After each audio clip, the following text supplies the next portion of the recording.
ನಮ್ಮನ್ನ ಒಂದು ಉನ್ನತ ಸ್ಥಿತಿಗೆ ನಾವು ತರಬೇಕು, ದೇವ್ರು ನಮಗೆ ಒಂದು ಮೇಲು ಮಾಡ್ಬೇಕಂದ್ರೆ ಸಂಕಟದಲ್ಲಿ ನಮ್ಮ ನಡೆಸ್ತಾನೆ. ಆ ಶೋಧನೆಯಲ್ಲಿ ನಮ್ಮ ನಡೆಸಿ, ಯಾಕಂದ್ರೆ ನಮ್ಮ ಪರೀಕ್ಷಿಸ್ತಾನೆ. ನಿಂದಿರ್ತಾರ ಇಲ್ಲ, ಸ್ಥಿರಪಡ್ತಾರ ಇಲ್ಲ, ಆ ರೀತಿಯಾಗಿ ನಮ್ಮ ನಡೆಸಿದಾಗೆ ನಾವೊಂದು ರೂಪಕ್ಕೆ ಬರ್ತೀವಿ. ಅದಕ್ಕೆ ಹೇಳ್ತಾನೆ, ಹೆಂಗ ನಿಮ್ಮನ್ನ ಬಂಗಾರನ ಹಾಕಿ ಬೆಂಕಿನ ಹೆಂಗ ನಾನು ಶೋಧಿಸ್ತಾರೋ ಹಂಗ ನಾನು ನಿಮ್ಮನ್ನ ಶೋಧಿಸ್ತೀನಿ. ಯಾಕಂದ್ರೆ ನೀವು ಆ ರೀತಿಯಾಗಿ ಬರ್ಬೇಕು. ಆ ರೀತಿಗೆ ಬಂದಾಗೆ ನಾವೊಂದು ಸ್ಥಿತಿನಾಗ ಬರ್ತೀವಿ. ಬಂಗಾರ ಆಗ್ಬೇಕಂದ್ರೆ ಬೆಂಕಿ ಇಲ್ದಂಗ ಬಂಗಾರ ಆಗೋದಿಲ್ಲ. ಸುಡ್ತಾನ, ಶೋಧನೆಗಳು ಇಡ್ತಾನ, ಪರೀಕ್ಷೆ ಇಡ್ತಾನ, ನಾನಾ ರಕವಾಗಿ ಅವ್ರು ನೋಡಿದಾಗ ನಮ್ಗೆ ಏನ್ ಅನಿಸಿರ್ತದೆ ಅಂದ್ರೆ ಅಸಲು ದೇವ್ರು ಇದಾರ ನಾ ಅನಿಸಿರ್ತದೆ, ದೇವ್ರು ನಮ್ಮನ್ನ ನೋಡ್ತದ ನಾ ಅನಿಸ್ತಿರ್ತದೆ. ನನ್ ಬಾಧೆ ನನ್ ಕಣ್ಣೀರು ದೇವ್ರಿಗೆ ಕಾಣ್ತದವ, ನನಗೆ ಎದಕ, ನನ್ನ ಜೀವಿತಕ್ಕೆ ಎದಕ, ಇವೆಲ್ಲ ಬರ್ತಿರ್ತಾವ. ಕೆಲವು ಸಮಯ ನಿನಗೆ ಶೋಧನೆ ಬರ್ತವ, ಆದರೂ ಕೂಡ ಅದ್ರಾಗಿದ್ದ ನಾನು ತಪ್ಪಿಸಿ ನಂಬಿಗಸ್ತನಾಗಿ ನೀನು ಇರು, ನಿನಗೆ ಜಯಮಾಲೆ ನಾನು ಕೊಡ್ತೀನಿ ಅಂತ ಹೇಳ್ತಾನೆ. ಬಟ್ ನಮ್ದು ಏನು ಪ್ರಾಬ್ಲಮ್ ಅಂದ್ರೆ ನಾವು ಶೋಧನೆ ಬಂದಾಗ ನಾವು ಅಲ್ಲಿ ಸ್ಥಿರ ಪಡೋದಿಲ್ಲ. ಶೋಧನೆಗಳು ನಮ್ಗೆ ಹಂಗೆ ಇರ್ತಾವ, ಅದು ನಮಗೆ ಗೊತ್ತಿರ್ತೈತೆ. ನಾವ್ ಏನ್ ಅನುಭವಿಸ್ತಿರ್ತೀವೋ, ಏನ್ ಬಾಧೆ ಅನುಭವಿಸ್ತಿರ್ತೀವೋ, ಏನ್ ದುಃಖ ಅನುಭವಿಸ್ತಿರ್ತೀವೋ, ಆ ಶೋಧನೆ ನಮಗೆ ಗೊತ್ತಿರ್ತದೆ. ನಾವು ಇನ್ನೊಬ್ರಿಗೆ ಹೇಳ್ಕಂದ್ರೆ ಕೂಡ ಆ ಶೋಧನೆ ಅರ್ಥ ಆಗೋದಿಲ್ಲ ಅವ್ರಿಗೆ. ಏನ್ ಅನ್ಸುತ್ತೆ ಹೇಳಿ, ಏನಾಗೋದಿಲ್ಲ ಬಿಡು, ದೇವರದನ್ನ ಪ್ರಾರ್ಥನೆ ಮಾಡ್ಕ ಅಂತೀವಿ. ಅವ್ರಿಗೆ ಗೊತ್ತಿರ್ತದೆ ನಾನು ಏನ್ ಅನುಭವಿಸ್ತೇನೋ, ಏನ್ ಶೋಧನೆ ಅನುಭವಿಸ್ತೇನೋ ಅದು ನಿನಗೆ ಗೊತ್ತಾದ್ರೆ ಅದು ಅರ್ಥ ಆಗತ್ತೆ ಅನ್ಕಂತೀವಿ. ಅದು ನಮಗಿನ್ನ ಶೋಧನೆ ಅನುಭವಿಸೋರು ಲೋಕದಲ್ಲಿ ಎಷ್ಟೋ ಜನ ಇದಾರ ಅಂತೇಳಿ ನಮಗೆ ಗೊತ್ತಿಲ್ಲ. ನಾನು ಮೊನ್ನೆನೇ ಒಂದು ಹೇಳಿದೆ, ಒಬ್ಬನಿಗೆ ಶೂ ಇಲ್ಲ ಅಂತ ಹೇಳಿ ಬಾಧೆ ಬೀಳ್ತಿರ್ತಾರಂತೆ. ನನ್ನ ಕಾಲಲ್ಲಿ ಶೂ ಇಲ್ಲ, ಶೂ ಬೇಕು, ಚಪ್ಪಲಿ ಬೇಕು, ಚಪ್ಪಲಿ ಇಲ್ದಂಗೆ ನಾನು ಜೀವಿಸ್ತಾ ಇದ್ದೀನಲ್ಲ, ಇಂಥ ಪರಿಸ್ಥಿತಿನಾಗ ಇದೀನಲ್ಲ ಅಂತ ಹೇಳಿ ಅವ್ನು ಬಾಧೆ ಬೀಳ್ತಿರ್ತಾನ. ಒಂದಿನ ಅವ್ನು ದಾರಿನಾಗ ಹೋಗುವಾಗ ಕಾಲಿಲ್ದವನ್ ನೋಡ್ತಾನಂತ. ಅವಾಗ ಅನಿಸ್ತಂತ ಅವನಿಗೆ, ನನಗೇನ ದೇವ್ರ ಕಾಲು ಕೊಟ್ಟನ, ಇವನಿಗೆ ಕಾಲು ಕೂಡ ಇಲ್ಲಲ್ಲ. ನನಗೇನ ಮೇಲೈತೆ, ನಾನು ನಡೆಯೋಕೇನ ಕಾಲು ಅದಾವ, ಅವನಿಗೆ ಕಾಲು ಕೂಡ ಇಲ್ಲ ಅಂತ. ಅಂದ್ರೆ ನಮ್ಗೆ ಹೆಂಗ ಅನಿಸುತ್ತೆ, ನಮ್ ಜೀವಿತನೇ ನಮಗೆ ದೊಡ್ಡ ಕಷ್ಟ ಅನಿಸುತ್ತೆ. ನಮಗಿನ್ನ ಕಷ್ಟ ಅನುಭವಿಸೋ ಪ್ರಪಂಚದಲ್ಲಿ ಎಷ್ಟೋ ಜನ ಅದಾರ. ದೇವರಿಂದ ನಮ್ಗೆ ಎಷ್ಟು ಮೇಲ್ ಮಾಡೋಣ. ಆದ್ರೆ ದೇವ್ರ ಏನ್ ಮಾಡ್ತಾನೆ ಗೊತ್ತಾ, ಪರೀಕ್ಷಿಸ್ತಾನ, ನಮ್ಮ ಶೋಧನೆಯಲ್ಲಿ ನಡೆಸ್ತಾನ. ಅಬ್ರಾಹ್ಮನ್ ಕೂಡ ಅದೇ ಪರೀಕ್ಷಿಸ್ತಾನ. ಏನ್ ಮಾಡ್ತಾನೆ ಹೇಳು, ನೀನ್ ಇಸ್ಸಾಕನ್ ತಗೊಂಬಂದು ನನಗೆ ಬಲೆಯಾಗಿ ನೀನು ಕೊಡ ಅಂತ ಹೇಳ್ತಾನ. ಕೊಡ ಅಂತ ಹೇಳಿದಾಗ ಅಬ್ರಾಹ್ಮ ಪ್ರೀತಿನ ಎಕ್ಸ್ಪೆಕ್ಟ್ ಮಾಡ್ತಾನ ದೇವ್ರು. ನೀನ್ ಯಾರ ಮೇಲೆ ಪ್ರೀತಿ ಹೆಚ್ಚಿಟ್ಟಿ, ನಿನ್ ಮಗನ ಮೇಲ, ನನ್ನ ಮೇಲ? ಆಕ್ಚುಲಿ ಅಬ್ರಾಹ್ಮಗೆ 90 ವರ್ಷ ಆದ್ಮೇಲೆ ಒಬ್ಬೊಬ್ಬ ಮಗನ್ ಕೊಟ್ಟಿರ್ತಾನ. ಅದು ಕೂಡ ಕೇಳಿ ವೇಟ್ ಮಾಡಿ ಪಡ್ಕೊಂಡಿರ್ತಾನ. ಸುಮ್ಮನೆ ನಾರ್ಮಲ್ ಆಗಿ ನಾವು ನಾರ್ಮಲ್ ಆಗಿ ಮಕ್ಕಳು ಬರ್ತಾವ ಹಂಗ್ ಬಂದಿಲ್ಲ ಅಬ್ರಾಹ್ಮಗೆ. ಕೇಳಿ ದೇವ್ರದಲ್ಲಿ ಇದ್ದು 25 ವರ್ಷ ವೇಟ್ ಮಾಡಿ ಸಂತಾನ ಕೊಟ್ಟಿರೋ ಸಂತಾನ. ಇನ್ನ ಅಬ್ರಾಮ್ ಯಾರ ಮೇಲೆ ಪ್ರಾಣ ಇಟ್ಕೊಂಡಿರ್ತಾನೆ ಹೇಳು? ಇಸ್ಸಾಕ್ ಮೇಲೆ ಪ್ರಾಣ ಇಟ್ಕೊಂಡಿರ್ತಾನೆ. ಹೆಂಗ್ ಪ್ರಾಣ ಇಟ್ಕೊಂಡಿರ್ತಾನೆ ಹೇಳು? ಎಷ್ಟು ವರ್ಷ ಆದ್ಮೇಲೆ ನನಗೆ ಇದು ಕೊಟ್ಟಿಯಲ್ಲಪ್ಪ ಅಂತ ಇಟ್ಕೊಂಡಿರ್ತಾನೆ. ಆದ್ರೆ ದೇವ್ರ ಏನ್ ಮಾಡ್ತಾನೆ ಹೇಳು, ನೀನ್ ಆ ಮಗನ್ ತಗೊಂಬಂದು ನನಗೆ ಕೊಡಂತಾನೆ. ಹೆಂಗ್ ಇರ್ತದೆ, ಎಷ್ಟು ನೋವು ಇರ್ತದೆ, ಎಷ್ಟು ಬಾಧೆ ಇರ್ತದೆ. ಅದ್ರಲ್ಲಿ ಏನ್ ಎಕ್ಸ್ಪೆಕ್ಟ್ ಮಾಡ್ತಾನ, ನಾ ಯಾರನ್ನ ಹೆಚ್ಚು ಪ್ರೀತಿ ಮಾಡ್ತೀವಿ. ಆದ್ರೆ ದೇವ್ರ ಅಬ್ರಾಮ್ ಏನ್ ಮಾಡ್ತಾನ, ಹೋಗಿ ಅದ್ರನಾಗ ಜಯಿಸ್ತಾನ. ಆಮೇಲೆ ಹಂಗೆ ನಮ್ ಜೀವಿತದಲ್ಲೂ ಕೂಡ ದೇವ್ರು ನಮ್ಮ ಪ್ರೀತಿನ ಕೂಡ ಎಕ್ಸ್ಪೆಕ್ಟ್ ಮಾಡ್ತಾನ.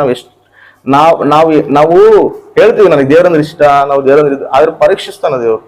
ಎದಕ್ ಪರೀಕ್ಷಿಸ್ತಾನ ಅಂದ್ರೆ, ಒಂದು ಶಿಪ್ ತಯಾರಾಗ್ಬೇಕು, ಒಂದು ಹಡಗ ತಯಾರಾಗ್ಬೇಕಂದ್ರೆ ಕೂಡ ಹೊರಗ ಹಡಗನ್ ತಯಾರು ಮಾಡಿ ಎಲ್ಲಿ ಬಿಡ್ತಾರ? ಸಮುದ್ರದಾಗ ಬಿಡ್ತಾರ. ಎದಕ್ ಬಿಡ್ತಾರ? ಅದು ಹಡಗ ಸ್ಟ್ರಾಂಗ್ ಆಯ್ತು ಅಂತ ಹೆಂಗ್ ಗೊತ್ತಾಗುತ್ತೆ? ಆ ಸಮುದ್ರದಲ್ಲಿ ತುಫಾನುಗಳು ಬಂದ್ರೆ ಏನು ಬಂದ್ರು ಕೂಡ ಅದು ಸ್ಥಿರವಾಗಿ ನಿಂತ್ಕೋಬೇಕು. ನಿಂತ್ಕೊಂಡ್ರೆ ಅದು ಸ್ಟ್ರಾಂಗ್ ಅಂತೇಳಿ ಗೊತ್ತಾಗುತ್ತೆ. ಹೌದಾ ಇಲ್ಲ? ಹಂಗ ನಮ್ಮನ್ನ ಈ ಲೋಕ ಅನ್ನೋ ಸಮುದ್ರದಲ್ಲಿ ದೇವ್ರು ನಮ್ಮನ್ನು ಬಿಡ್ತಾನೆ. ನೀನ್ ನಿಂತ್ಕಂತೀಯಾ ಇಲ್ಲ, ನೀನ್ ಸ್ಥಿರಪಡ್ತೀಯಾ ಇಲ್ಲ. ಈ ಲೋಕ ನಮಗೆ ಶಾಶ್ವತವಾದದಲ್ಲ. ದೇವ್ರು ಮತ್ತೆ ನಮ್ಮ ಸಲ ಬರ್ತಾನ. ಆ ನಿರೀಕ್ಷಣೆಗಳಿಗೆ ನಾವು ಜೀವಿಸ್ಬೇಕು. ಇವತ್ತು ಇರ್ತೀವೋ ನಾಳೆ ಇರ್ತೀವೋ ಯಾರಿಗೂ ಗ್ಯಾರಂಟಿ ಇಲ್ಲ. ಆಯ್ತಾ? ಯಾರಿಗೂ ಇಲ್ಲ. ನಾವು ಅನ್ಕೊಂತ ಇದೀವಿ ಅಷ್ಟೇ, ಆತನ ಕೃಪೆ ಮೇಲೆ ಜೀವಿಸ್ತಾ ಇದೀವಿ ಅಷ್ಟೇ. ಬಟ್ ಎಲ್ಲ ಒಂದಿನ ನಾವಲ್ಲಿ ಸೇರ್ಬೋದು. ಅದು ನಮಗೆ ಶಾಶ್ವತವಾದದ್ದು. ಅಲ್ಲಿರೋರು ಏನ್ ಅನ್ಕೊಂತಿರ್ತಾರಂತ ಗೊತ್ತಾ, ಇವ್ರು ಇನ್ನ ಜಲ್ದಿ ಇಲ್ಲಿಗೆ ಬರ್ಬೋದಲ್ಲ ಅನ್ಕೊಂತಿರ್ತಾರಂತ. ಎದಕ್ಕಂದ್ರೆ ಇಲ್ಲಿರೋ ಕಷ್ಟ, ಇಲ್ಲಿರೋ ನೋವು, ಈ ಬಾಧೆ, ಈ ಟೆನ್ಷನ್, ಈ ಸಾಲ, ಈ ಎಲ್ಲ ನಾವು ಅನುಭವಿಸ್ತಿರ್ತೀವಿ. ಇಲ್ಲಿ ಅವರೆಲ್ಲರಲ್ಲಿ ದೇವರ ಆನಂದಿಸ್ತಿರ್ತಾರ, ಸಂತೋಷಿಸ್ತಿರ್ತಾರ. ಅವರಷ್ಟು ಸಂತೋಷ ನಾವಿಲ್ಲಿ ಅನುಭವಿಸೋದೇ ಇಲ್ಲ. ನಾವೇನ್ ಅನ್ಕೊಂತೀವಿ ಗೊತ್ತಾ, ನಾವು ಬಾಧೆ ಬೀಳ್ತಿರ್ತೀವಿ, ಅರೆ ನಮ್ಮ ಹತ್ರ ಇಲ್ಲ ಅಂತ ಬಾಧೆ ಬೀಳ್ತೀವಿ, ಆದ್ರೆ ಅವ್ರ ಸಂತೋಷ ಬೀಳ್ತಿರ್ತಾರೆ. ನಮಗೆ ಇಲ್ಲಿ ಕಷ್ಟ, ನಮಗೆ ಇಲ್ಲಿ ನೋವು, ನಮಗೆ ಇಲ್ಲಿ ಬಾಧ, ಈ ಟೆನ್ಷನ್, ಈ ಸಂಸಾರ, ಇದು ಎಲ್ಲ ಜಂಜಾಟ ನಮಗೆ ಇರ್ತದೆ. ಅಲ್ಲಿರೋರು ಸಂತೋಷ, ಅವ್ರು ಅನ್ಕೊಂತಿರ್ತಾರೆ ಈ ಈ ಈ ಈ ಬಾಧೆಲಿದ್ದು ಇವ್ರು ಯಾವಾಗ ಹೊರಗೆ ಬರ್ತಾರ, ಯಾವಾಗ ಈ ಮಹಿಮೆ ಸಂತೋಷನ ಅನುಭವಿಸ್ತಾರ ಅಂತೆಲ್ಲ ಅವ್ರು ನೋಡ್ತಿರ್ತಾರೆ. ಆದ್ರೆ ದೇವ್ರು ನಮ್ಮನಿಲ್ಲಿ ಪರೀಕ್ಷಿಸ್ತಿರ್ತಾನೆ. ನೀವು ಸ್ಥಿರ ಪಡ್ಬೇಕು, ನೀವು ಸ್ಥಿರವಾಗಿ ನಿಂತ್ಕೋಬೇಕು. ಇನ್ನೊಂದು, ಇಲ್ಲಿ ಏನೇ ಸಮಸ್ಯೆ ಇರ್ಲಿ, ಎಷ್ಟೇ ಸಮಸ್ಯೆದಾಗಿರ್ಲಿ, ಎಷ್ಟೇ ನಮಗೆ ಬಾಧನಾಗಿರ್ಲಿ, ನಾವು ಬೈಬಲ್ವಂತರಾಗಿರ್ಬಾರ್ದು. ದೇವ್ರು ನಂಬಿಗಸ್ತಾನೆ. ಕೇಳ್ಬೇಕು ಕೂಡ ಹೆಂಗ್ ಕೇಳ್ಬೇಕು ಗೊತ್ತಾ, ನಾವು ದೇವ್ರಿಗೆ ಕೇಳ್ಬೇಕಂದ್ರು ಕೂಡ, ನಾವು ದೇವ್ರಿಗೆ ಏನೇ ಒಂದು ಕೇಳ್ಬೇಕಂದ್ರು ಕೂಡ, ದೇವ ನನಗಿದು ಬೇಕು, ನನಗಿದು ಮಾಡಂತ ಕೂಡ ನಾವು ಡೈರೆಕ್ಟ್ ಆಗಿ ಕೇಳಬಾರ್ದು. ಅಂದ್ರೆ ಕೆಡ್ಡ ಕೇಳ್ಬೇಕಂದ್ರೆ ಏನು, ಇಷ್ಟು ಲಿಮಿಟ್ ಇಟ್ಟು ನಾವು ಕೇಳಬಾರ್ದು ದೇವರಿಗೆ. ನನಗಿದು ಬೇಕು ಅನ್ಕೊಂಡಿರ್ತೀನಿ, ನನಗಿದು ಬೇಕಂತ ಹೇಳಿ ನಾನು ಅದನ್ನ ಲಿಮಿಟ್ ಇಟ್ಟು ಕೇಳಬಾರ್ದು. ಇಷ್ಟೇ ಬೇಕಂತ ದೇವ್ರಿಗೆ ಕೇಳಬಾರ್ದು. ಎದಕ್ಕಂದ್ರೆ ಒಂದು ಒಂದು ಒಂದು ಎಕ್ಸಾಂಪಲ್ ಇದೆ, ನಾನು ಮುಗಿಸ್ತೀನಿ. ಒಬ್ಬ ವ್ಯಕ್ತಿ, ಒಬ್ಬ ರಾಜನು ಒಂದು ಊರಿಗೆ ಹೋಗ್ತಾನೆ. ತನ್ನ ರಾಜನ್ ನೋಡಕ್ ಅಂತೇಳಿ ಹೋಗ್ತಾನೆ, ಹೆಂಗೈತಿ ಸಮಸ್ಯೆಗಳು ಏನೇನ್ ಅದಾವ ಅಂತೇಳಿ. ಹೆಂಗ್ ಹೋಗ್ತಾನಂದ್ರೆ ಮಾರ್ವೇಶದಾಗ ಹೋಗ್ತಾನ.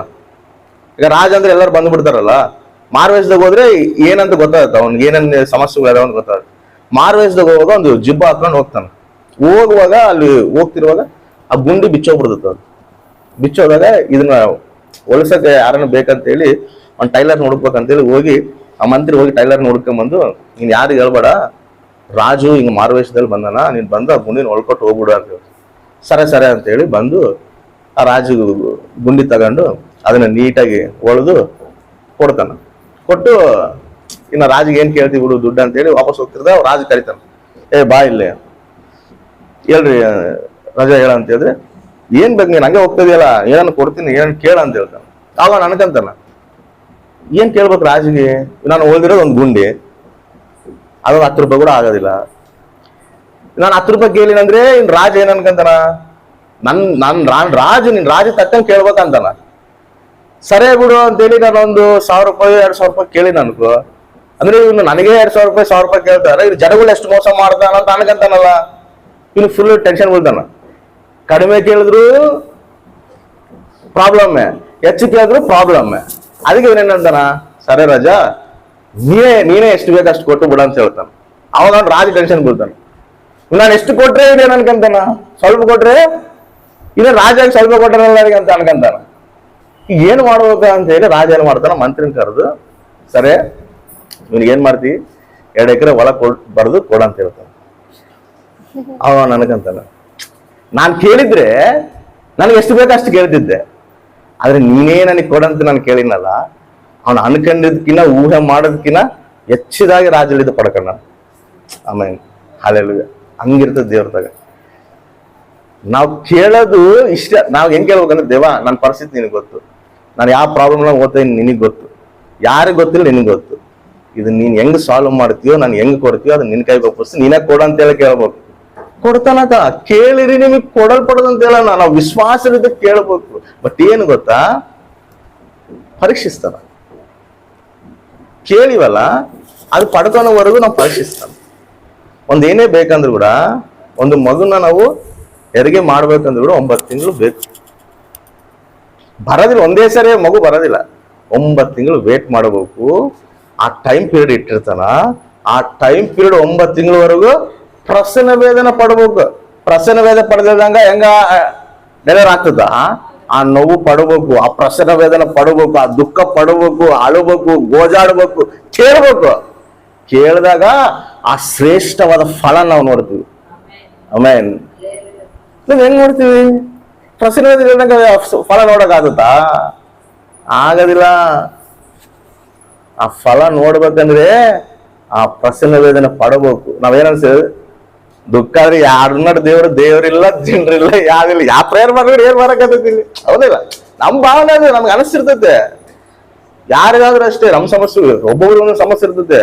ನಾವು ಸಮಸ್ಯೆ ಕೇಳ್ತಿರ್ತೀವಿ, ಆ ಸಮಸ್ಯೆ ಕರೆಕ್ಟ್ ಆಗಿ ದೇವ್ರು ನಮ್ಗೆ ರೆಸ್ಪಾನ್ಸ್ ಮಾಡಿಲ್ಲ ಅಂದ್ರೆ, ಏನ್ ಪ್ರಭು ನಾನು ಭಕ್ತಿ ಮಾಡ್ತಿಲ್ಲ, ನಾನು ನಿನ್ ನಿಯತ್ತಾಗಿ ಜೀವಿಸ್ತಿಲ್ಲ, ನಾನು ಪಾಪ ಮಾಡ್ತಾ ಇದ್ದೀನ, ನಾನು ಯಾರು ಕರೆಕ್ಟ್ ಆಗಿ ಅದೀನಲ್ಲ, ನೀನ್ ನನ್ನ ಎದಕ್ಕೆ ನನಗೆ ಎದಕ್ಕೆ ಇದಕ್ಕೆ ಕೊಡುವಲ್ಲ ಅಂತ ನಾವು ಕೂಡ ಕೇಳ್ತೀವಿ. ಹಂಗಲ್ಲ, ನಾನು ನಿನ್ನ ಬಂಗಾರನ ಹೆಂಗ ಪುಟಕ್ಕೆ ಹಾಕಿ ಶೋಧಿಸ್ತೀನೋ ಹಂಗ ನಾನು ನಿನ್ನ ಕುಲ್ಮಿಗೆ ನೀನು ಬರ್ಬೇಕಾದ್ರೆ ಬಂಗಾರ ಆಗ್ಬೇಕಂದ್ರೆ ನೀನ್ ಏನಾಗ್ಬೇಕು, ನೀನು ಅದ್ರನಾಗ ಶ್ರಮದಲ್ಲಿ ಅದ್ರನಾಗ ನೀನು ಶೋಧಿಸಲ್ಪಡಬೇಕು. ಅವಾಗೇ ನೀನೊಂದು ಬಂಗಾರ ಆಗಿ ಬೆಂಕಿನಾಗ ಹೆಂಗ್ ಸುಟ್ರೆ ಬಂಗಾರ ಹತ್ತಂಗ ನೀನು ಬಂಗಾರ ಆಗಿ ನೀನು ಶ್ರೇಷ್ಠವಾಗಿ ನೀನು ಹೊರಗೆ ಬರ್ಬೇಕಂದ್ರೆ ನೀನು ಶೋಧಿಸ್ಬೇಕು, ಆ ರೀತಿ ಸ್ಥಿರಪಡಬೇಕು. ಅವಾಗ ದೇವ್ರು ನಮ್ಮನ್ನ ತರ್ತಾನೆ. ಮನುಷ್ಯರುತ್ತಲ್ಲಿ ಬಂದಿರೋ ಆಶೀರ್ವಾದ ಸ್ಥಿರ ಕಾಲನೇ ಇರ್ತದದು. ಆತ ಕೊಟ್ಟಿರೋ ಆಶೀರ್ವಾದ ಶಾಶ್ವತವಾಗಿರ್ತದೆ. ಆತ ಆಕಾಶ ದ್ವಾರ ತೆರೆದಾನ ಅನ್ಕೋ, ಆಶೀರ್ವಾದ ಬಂದಿದ್ದ ಅನ್ಕೋ, ಅದನ್ನ ಮುಚ್ಚಕ್ಕೆ ಯಾರ ಕೈಲಿದ್ರು ಕೂಡ ಸಾಧ್ಯ ಆಗೋದಿಲ್ಲ. ಆಮೇನ್. ಆತ ಕೊಡಬೇಕು ನಮಗೆ. ಅದು ಶ್ರೇಷ್ಠವಾದದ್ದು, ಅದು ಸ್ಥಿರವಾದದ್ದು. ನಾವೇನ್ ಅನ್ಕಂತೀವಿ ಅಂದ್ರೆ ನಮ್ಮನ್ನ ದೇವ್ರು ಸ್ಟ್ರಾಂಗ್ ಮಾಡ್ಬೇಕು ಅನ್ಕಂದನ. ಏನೇ ಸಮಸ್ಯೆ ಬಂದ್ರು ಕೂಡ ನಿಂತ್ಕೊಳ್ಬೇಕು, ಇವ್ರು ನನ್ನ ಮಕ್ಳು ನಿಂತ್ಕೋಬೇಕು, ಸ್ಟ್ರಾಂಗ್ ಆಗ್ಬೇಕು, ಆ ಸ್ಟ್ರಾಂಗ್ ಆಗಿ ಆಶೀರ್ವಾದ ಪಡ್ಕೋಬೇಕು ಅನ್ಕಂತಾರೆ. ನಮಗೇನು ಹೇಳು, ಬೇಗ ಬೇಗ ಬೇಗ ಬೇಗ ಆಶೀರ್ವಾದ ಬರ್ಬೇಕು ಅನ್ಕಂತೀವಿ. ದೇವ್ರ ಅನ್ಕಂದ್ರೆ ನೀನು ಬೇಗ ಬೇಗ ನಾನು ಕೊಡೋದಿಲ್ಲ, ನೀನು ಸ್ಟ್ರಾಂಗ್ ಆಗಿ ನಾನು ಕೊಡ್ತಿಲ್ಲ ಅಂತ. ನೀನ್ ಗಟ್ಟಾಗಿ ನಿಂತ್ಕ, ನೀನ್ ಸ್ಟ್ರಾಂಗ್ ಇರು, ನನ್ನ ಸಲುವ ನೀನ್ ಸಾಕ್ಷಿ ನಿಂತ್ಕೋಬೇಕಾದ್ರೆ ಸ್ಟ್ರಾಂಗ್ ಆಗ್ಬೇಕು. ನಿನ್ನಿಂದ ನಾನು ಆಶೀರ್ವಾದ ಮಾಡ್ಬೇಕಂದ್ರೆ ನೀನ್ ಸ್ಟ್ರಾಂಗ್ ಇರ್ಬೇಕು. ಸಮಸ್ಯೆ ಬರ್ಲಿ ನೀನ್ ಅನ್ಕೋಬೇಕು, ಬರ್ಲಿ ಬಿಡು, ಏನಾಗೈತೆ ಇದ್ರಾಗಿದ್ದ ನಾನು ದೇವ್ರು ತಪ್ಪಿಸ್ತಾನ, ಇದೊಂದು ದೊಡ್ಡ ಸಮಸ್ಯೆ ಏನಲ್ಲ ನನಗೆ. ನನಗಿದ್ ದೊಡ್ಡದಾಗಿರ್ಬೋದು, ನೋಡೋರಿಗೆ ಕೂಡ ದೊಡ್ಡದಾಗಿರ್ಬೋದು, ಆದ್ರೆ ನನ್ನ ದೇವರಿಗೆ ಸಮಸ್ತ ಸಾಧ್ಯ ಆತದ. ನನಗೆ ಆ ವಿಶ್ವಾಸದಲ್ಲಿ ನಾವು ನಡೀತಿರುವಾಗ ದೇವ್ರು ನಮ್ಮನ್ನು ಸ್ಥಿರಪಡಿಸ್ತಾನೆ, ಅವ ದೇವ್ರು ನಮ್ಮನ್ನು ಆಶೀರ್ವದಿಸ್ತಾನೆ. ಅದು ಸ್ಟ್ರಾಂಗ್ ಇರೋದು. ದೇವ್ರು ಏನೇ ಮಾಡಲಿ ಮೇಲೆ ಮಾಡ್ತಾನೆ. ದೇವರು ಒಳ್ಳೆಯವನು ಅಂತೇಳಿ ಬೈಬಲ್ ಆಗೈತಿ. ಆತ ಒಳ್ಳೆಯವನು. ಮನುಷ್ಯರು ಕೆಟ್ಟವರಾಗಿರ್ಬೋದು, ಆತ ಒಳ್ಳೆಯವನು, ಆತ ಒಳ್ಳೆಯದೇ ಮಾಡ್ತಾನೆ. ಅದು ಏನ್ ಮಾಡಿದ್ರು ಕೂಡ ಅದಕ್ಕೊಂದು ಅರ್ಥ ಇರ್ತತೆ, ಅದಕ್ಕೊಂದು ಉದ್ದೇಶ ಇರ್ತದೆ, ಉನ್ನತವಾದ ಮೇಲಿರ್ತದೆ. ವಿಶ್ವಾಸದಿಂದ ನಡಿಬೇಕು. ನಂಬಿಗಸ್ತರಾಗಿದ್ದಾಗ ಟೈಮ್ ಬೀಳ್ತದೆ.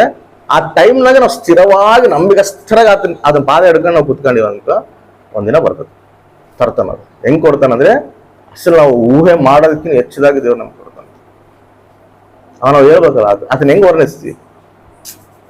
ಆತ ಆ ಕಾರ್ಯ ಮಾಡಿದ್ರೇನೆ ವರ್ಣಿಸಕ್ ಆಗ್ತದೆ. ನೀನ್ ನಿಂತ್ಕೊಂಡು ನೀನ್ ಸಾಕ್ಷಿ ಹೇಳ್ಬೇಕಂದ್ರು ಕೂಡ ಆ ದೇವ್ರು ಮಾಡಿರೋ ಮೇಲೂ ಬಾಯ್ಲಿದ ಬರ್ಬಾರ್ದು, ನಿನ್ ಹೃದಯದಿಂದ ಬರ್ಬೇಕು. ಯಾಕಂದ್ರೆ ಅನುಭವಿಸಿರ್ತೀಯಲ್ಲ, ನನಗೆ ಮಾಡೋಣ ದೇವರು. ನನ್ನ ಸಮಯದಲ್ಲಿ ಈ ಪರಿಸ್ಥಿತಿನಾಗ ಇದ್ದೆ, ಆದ್ರೆ ಇವತ್ತು ನನ್ನ ದೇವರು ಉನ್ನತವಾಗಿ ದೇವ್ರು ನಾನು ನಡೆಸೋಣ ಅಂತೇಳಿ ನೀನು ಹೆಂಗೆ ಹೇಳ್ತೀವಿ? ಆ ಅನುಭವಿಸಿದ್ರಲ್ಲ ಹೇಳೋದು.